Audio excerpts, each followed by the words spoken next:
నమస్తే రమగారు. నమస్తే జయ. రమగారు, ధనుర్మాసంలోకి అడుగు పెడుతున్నాము. ధనుర్మాసం అనగానే తిరుప్పావై గుర్తొస్తుందండి. కాకపోతే మనం ఎప్పుడు మాట్లాడుకుంటూ ఉంటాం. ప్రతి సంవత్సరం నేను మిమ్మల్ని తిరుప్పావై చెప్పండి రమగారు అని అడుగుతాను, కార్తీక పురాణం లాగా. జయ, అది అందరం చెప్పేది కాదు, అందరం మాట్లాడేది కాదు అని మీరు చెప్తారు. ప్లస్ ప్రతిరోజు ప్రతి ఇంట్లో కూడా మనం కార్తీక పురాణం విన్నంతగా కూడా కాస్త తక్కువే కదా రమగారు. కానీ ధనుర్మాసంలో ప్రత్యేకించి మనం చేయాల్సిన నియమాలు, పెట్టుకోవాల్సిన పూజా విధానం, ఇలాంటి వాటి గురించి ఒకసారి మాట్లాడుకుందామండి. మార్గశీర్ష మాసం సగమో పావో గడిచాక ధనుర్మాసం మొదలవుతుంది. సాధారణంగా మన నెలలు ఎట్లా నడుస్తాయి? చాంద్రమానంలో నడుస్తాయి. సంకల్పం చెప్పుకునేటప్పుడు కూడా చాంద్రమాన సంవత్సరాల పేర్లే చెప్పుకుంటాం. ఉగాది వస్తే చాంద్రమానంలో ఏడాదే మారుతుంది. చంద్రుడి నడకతోటి మన కథ నడుస్తూ ఉంటుంది. అయితే మన కథలో మనతో పాటే ఉండే సూర్యుడు ఆయన నడక ఆయన నడుచుకుంటూ ఉంటాడు. ఓకే. చంద్రుడు ఏ నక్షత్రంతో కూడి ఉంటాడో పౌర్ణమి నాడు ఆ నక్షత్రపు పేరుని ఆ మాసానికి ఇస్తారు. మృగశీర్ష నక్షత్రంతో కలిసి ఉంటాడు కాబట్టి ఇది మార్గశీర్షం మాసం అన్నమాట. ఇట్లా ప్రతి మాసానికి చంద్రుడు తార కలిసి ఉన్న దాన్ని బట్టి మాసాలకి పేర్లు వస్తాయి. చంద్రుడి నడక ఉంది, సూర్యుడి నడక కూడా ఉంది కదా. ఈ చంద్రుడి నడకతోటి మన మాసాలు, తిథులు, తిథివార నక్షత్ర గణనం మొత్తం చంద్రుడి వెనకాల పడితే మనం సూర్యుడి వెనకాల పడేది కూడా ఇంకొకటి ఉంది. అదేమిటి? ప్రయాణం. సూర్యుడి నడక ఉత్తరాయణ దక్షిణాయనాలు, రెండు అయనాలుగా అంటే రెండు నడకలుగా సూర్యుడి నడకని విభజించారు. ఇది సంవత్సరంలో 6 నెలలు ఉత్తరాయణం, 6 నెలలు దక్షిణాయనంగా కనపడుతుంది. మరి ఇప్పుడు చంద్రుడు నడుస్తున్నాడు. సూర్యుడు ఎప్పుడు నడుస్తాడంటే అంటే చంద్రుడి నడక ఎట్లా ప్రారంభం అవుతుంది? అమావాస్య వెళ్ళగానే పౌర్ణమి మాసాలంటే మనవి శుక్లపక్షం మొదలై పాడ్యమి, విద్య, తదియ, సవితి, పంచమి, షష్ఠి, సప్తమి వరుసగా 14 రోజులు వెళ్ళాక పౌర్ణమి వచ్చి అక్కడి నుంచి 14 రోజులు మళ్ళీ కిందకి దిగి అమావాస్య వచ్చి ఇట్లా చంద్రుడి నెల నడుస్తూ ఉంటుంది. సూర్యుడి నెల ఎలా మారుతాడు? ఆయన ఈ 12 నెలల్లోనూ 12 గ్రహాల్లోకి సంక్రమణం చెందుతాడు. ఓకే. సూర్యుడు గ్రహరాశిని ఈ గ్రహం నుంచి 2వ గ్రహంలోకి మారటాన్ని సంక్రమణము అంటారు. చంద్రుడిది మామూలు నడక. అవును అవును. సూర్యుడిది ప్రత్యేక నడక. ఈ ప్రత్యేక నడక వల్ల ఏమవుతుంది? ప్రతి మాసంలోనూ కొంత సమయం గడిచిపోయాక, చంద్రుడి నడక గడిచిపోయాక సూర్యుడికి నడక గతి మార్చుకుంటూ వెళ్తాడు. మొత్తం 12 రాసులు, 12 రాసులు కదా మనకి, 12 నెలలు. ఇంగ్లీష్ పైన తెలుగు పైన 12గా మాసాలు. కొంచెం రోజులు హెచ్చు తగ్గు అవుతాయి. ఈ నెలలో ఏమవుతుంది? నెల మధ్యలోకి వచ్చేసరికల్లా అటు ఇటుగా సూర్యుడు ఏం చేస్తాడు? 2వ గ్రహ స్థితిలోకి 2వ గ్రహంలోకి మారతాడు. మారేసరికల్లా దీన్ని సంక్రమణంగా చెప్తూ, ఈ సంక్రమణంలో కూడా కొన్ని ప్రత్యేక విధులు నిర్వహించేవాళ్ళు పూర్వకాలంలో. ఇప్పుడు మనం అమావాస్య పౌర్ణమి విధులే సగపడి మానేసాం. ఈ సంక్రమణాల్లో తప్పకుండా నదీ స్నానము, తర్వాత దేవాలయ దర్శనము, పితరులకి నీరు వదిలిపెట్టటము, తర్పణాలు విడవటము అనేది ఒక నియమంగా చేసేవాళ్ళు. ఇప్పుడు కూడా కొందరు పెద్దలు అంటే మంచి జ్ఞానవంతులైన వాళ్ళు, పురాతన సంప్రదాయాలు విడవకుండా ఉన్నవాళ్ళు సంక్రమణంలో తర్పణాలు విడుస్తారు, పితరులకి ఆహారము అని. అవన్నీ మానేసిన మనం ఏం చేస్తాం? సంవత్సరానికి ఒకసారి 2 సార్లు పెద్దల పేర్లు చెప్పుకుని చేసుకుంటాం. తద్దినాలు పెడతారు కదా తిథులు. తర్వాత ఏమో మహాలయ పక్షాల్లో కూడా కొంచెం నిర్వర్తిస్తాం, ఎంతో కొంత నెరవేరుస్తాం కదా. ఈ సంక్రమణం ప్రత్యేకం ఏంటంటే, ఈ సంక్రమణం చెందినప్పుడు ఈ కొన్ని ప్రత్యేక రాసుల్లో విశేషమైన నడక కనపడుతుంది. అది ఉత్తరాయణము దక్షిణాయనము 2 అయనాలు ఉన్నాయి కదా. సూర్యుడు మకర రాశి సంక్రమణం జరిగినప్పుడు ఉత్తరాయణ పుణ్యకాలం మొదలవుతుంది. మకర సంక్రాంతిగా చెప్పుకుంటాం. అవును అవును. అక్కడి నుంచి 6 నెలల పాటు ఉత్తరాయణమే నడుస్తుంది. 6 నెలలు అయ్యాక ఇంచుమించు జ్యేష్ఠాషాఢాలలో మళ్ళీ మారతాడు. అప్పుడు దక్షిణాయనం వచ్చేస్తుంది. ఈ అయనము అంటే సూర్యుడు తూర్పు నుంచి మనకి పైకి వస్తాడు. తూర్పునే కదా ఉదయిస్తాడు. ఈ ఉదయించిన సూర్యుడు తూర్పు నుంచి పైకి వస్తూ ఉత్తరం వైపుకి వాలటం మొదలుపెట్టింది ఉత్తరాయణము, దక్షిణం వైపుకి వాలడం మొదలుపెట్టింది దక్షిణాయనము. సరాసరి సూటిగా తూర్పు నుంచి పడమని అట్లా టకీమని వచ్చాడు, వాలి నడుస్తాడు. ఈ వాలటం వల్ల ఋతువుల్లో తేడాలు వస్తాయి. ఓకే. వాతావరణంలో మార్పు వస్తుంది. ఈ తర్వాత ఈ ఉత్తరాయణం దక్షిణాయనంగా దీన్ని విభజించడం వల్ల ఉత్తరాయణం పుణ్యకాలంగాను దక్షిణాయనము ఉపాసనా కాలంగాను చెప్తారు. ఉమ్. ఇది విశేషంగా కనపడుతుంది మనకి. అవును.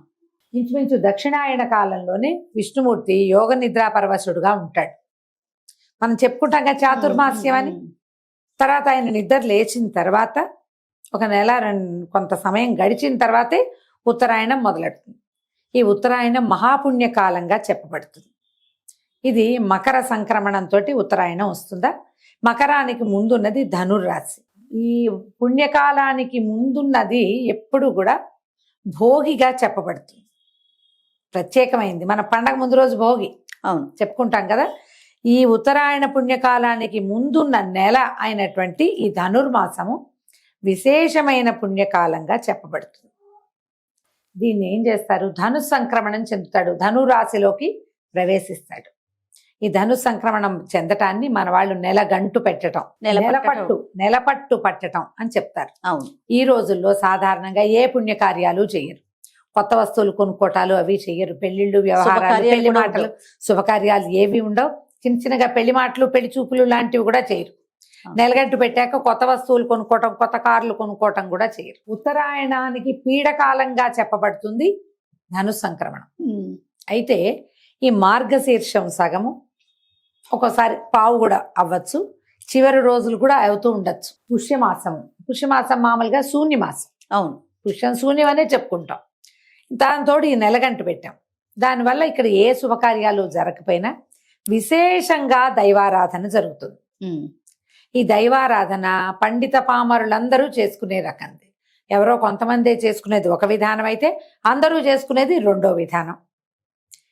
ఈ రెండు విధానాల్లో ఒకటి విశేషించి ఏం చెప్తారంటే, వైష్ణవ ఆరాధనా క్రమంలో ప్రత్యేకమైన మాసంగా ఈ ధనుస్సుని చెప్తారు. మార్గళి అంటారు. ఈ మార్గళిలో ఏంటంటే విష్ణుమూర్తిని నిద్రలేపటం, తర్వాత ఆయన్ని పెండ్లి కుమారుణ్ణి చేయటం. ఈ నెల రోజులు స్వామిని మేల్కొల్పు చేస్తూ ఉండటమే ఇక్కడ విశేషంగా కనపడుతుంది. మంచి చలికాలం, ప్రపంచమంతా మంచు దుప్పటి కప్పుకుని ఉంటుంది. ఆ దుప్పటి తెరిచి విష్ణువుని నిద్రలేపుతారు. ఆ నిద్రలేపే పూజా విధానమే ఇన్ని రోజులు కనపడుతుంది. ఈ పూజా విధానం తొలుత ఎవరు చేశారంటే గోదాదేవి చేసిందని చెప్తారు. ఆమె 30 రోజులు రోజుకొక్క పాట పాడి విష్ణుమూర్తిని, ఆయన రంగనాథుడిని నిద్రలేపి చివరి రోజున ఆయన్ని వివాహం చేసుకుని ఆయనలోనే ఐక్యమైపోయింది. ఈ 30 రోజులు ప్రత్యేకంగా వైష్ణవులు తిరువారాధన క్రమంలో ఈ మార్గళి అమ్మవారు చెప్పినటువంటి, గోదాదేవి చెప్పినటువంటి 30 పాసురాలని రోజుకొక్కొక్క పాసురం చొప్పున పాడుకుంటూ ఆమెను తలుచుకుని ఆమె ఆచరించిన తెల్లవారుజామున పూజా విధానాన్ని చేసుకుంటారు. విష్ణు ఆలయాలన్నీ హడావిడిగా హైరానగా ఉంటాయి. ఇప్పుడు మనం ఏం చేయాలి, వాళ్ళకి వచ్చు ఈ ద్రవిడ భాషలో ఉన్నటువంటి పాసురాలు తిరుప్పావైని చదువుకుంటారు. పావై అంటే పాట, తిరుప్పావై అంటే శ్రీగీతం, పవిత్రమైన పాట. మనకి రాదు, మనం ఏం చేయాలి, తెల్లవారుజామునే లేచి వాకిళ్ళు ఊడ్చుకుని చక్కగా పేడకళ్ళాపు చేసి మంచి ఆవు పేడ ప్రశస్తమైనది తెచ్చుకుని దాంట్లో చేతులు పెట్టి దాన్ని కలిపి చక్కగా గొబ్బిళ్ళు చేసి దాని మీద ముగ్గేసి పసుపు బొట్టు పెట్టి ఒక గుమ్మడి పువ్వో గేదెంగి పువ్వో ఏదో ఒక పువ్వు పెట్టి వాకిళ్లలో ముగ్గు వేసి ముగ్గులో గొబ్బెమ్మల్ని అలంకరించాలి. అందరూ చేసుకోవచ్చు, తెలుగు వాళ్ళంతా. మా ఇంట్లో లేదండి మేము చేసుకోవచ్చా, మీ ఇంట్లో ఉన్నా ఉండకపోయినా చేసుకోవటమే. ఇప్పుడు మా ఇంట్లో లేదు మేము చేసుకోవచ్చా అనేది తిరుప్పావై. మీకు రాదు, ఇంట్లో లేకపోవటమే కాదు మనకి రాదు కూడా. కానీ అందరూ ఆచరించదగినది ఏంటంటే ఈ వాకిళ్ళు శుభ్రం చేసుకోవటం, తెల్లవారుజామునే పాచిమొహాలతోటే స్నానం చేయక్కర్లా, నిద్ర లేవటం, వాకిళ్ళు చేసుకోవటం, ముగ్గేసుకోవటం, చక్కగా గొబ్బెమ్మలు చేసి పెట్టడం. ఈ గొబ్బెమ్మలు అంటే గోపెమ్మలు. విష్ణువారాధనలో దాని ఏది అడ్డం లేదు. ఆఖరికి ఈ గొబ్బి కూడా విష్ణువారాధనే. గోపేడతో చేసిన గొబ్బెమ్మ కూడా విష్ణువారాధన. అంతే. ఇక చక్కగా ఇది చేసుకుంటాం. చుట్టుపక్కల ఎక్కడైనా దేవాలయాలంటే విష్ణువాలయాలకు వెళ్ళడం, ప్రసాదం తెచ్చుకోవడం. పొద్దున్నే ధనుర్మాసంలో రకరకాల ప్రసాదాలు చేస్తారు. సాయంకాలం ఏదో చదువుకుంటాం. ఇది ధనుర్మాసం విశేషం. ఈ 30 రోజులు చేశాక భోగి పండగ నాడు సంక్రమణానికి ముందు గోదాదేవికి రంగనాథుడితోటి కళ్యాణం కళ్యాణం. జరుపుతారు. గోదా కళ్యాణం 2-3 రోజులు అటు ఇటుగా గోదా కళ్యాణం చేసుకుంటారు.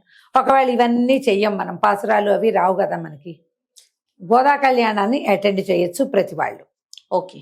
ఈ 30 రోజులు వాకిట్టు ముగ్గేసుకుని దీపం ఇది పెట్టుకోవడం, గొబ్బిళ్ళు పెట్టుకోవడం, తర్వాత మామూలు మన జీవన విధానం ఎలా ఉందో అలా వెళ్ళిపోవచ్చు. ఈ రోజుల్లో చేసే దానం చాలా విశేషమైంది. ధాన్యం, ఆహార పదార్థాలు, ప్రధానంగా వండిన దానికంటే, వండిన పదార్థం కంటే వండుకోవలసిన పదార్థం దానం చేయటం ఎక్కువ విశేషం.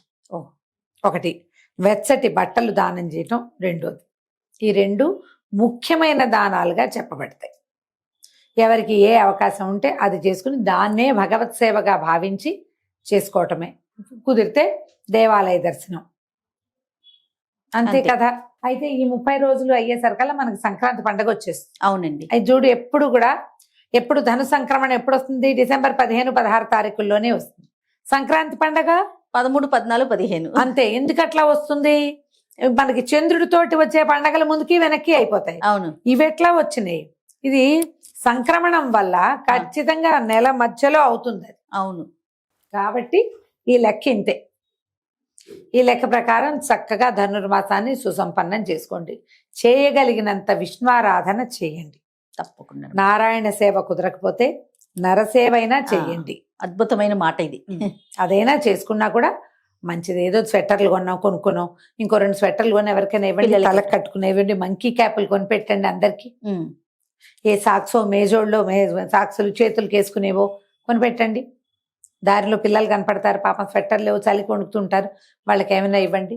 వేడి కలిగించే పదార్థాలు దానం చేయటం, నువ్వులు లాంటివి కూడా, అవన్నీ కూడా మంచిది. ఎవరికి ఏ అవకాశం ఉంటే అది చేసుకోవచ్చు. తప్పకుండా రమ్మగారు. నమస్తే. నమస్తే జయ.